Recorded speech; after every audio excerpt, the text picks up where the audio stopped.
PIA का तैयारा हादसे का शिकार क्यों हुआ, गुत्थी सुलझने लगी। एयरक्राफ्ट एक्सीडेंट इन्वेस्टिगेशन बोर्ड की अबूरी तहकीकाती रिपोर्ट तैयार। कॉकपिट क्रू और एयर ट्रैफिक कंट्रोलर हादसे का जिम्मेदार करार। तमाम फनी खराबी को भी खारिज इम्कान करार नहीं दिया गया। रिपोर्ट वफाकी वजीर शहरी हवाबाजी गुलाम सरवर को पेश कर दी गई।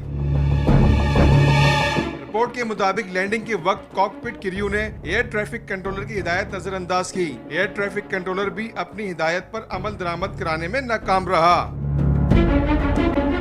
रिपोर्ट में PIA और सिविल एविएशन अथॉरिटी को भी हादसात की रोकथाम का जिम्मेदार ठहराया गया। तैयारे के आलात और सिस्टम्स की जांच पड़ताल जारी है। Flight data record, cockpit voice record से हासिल मालूमात को भी रिपोर्ट का हिस्सा बनाया गया है।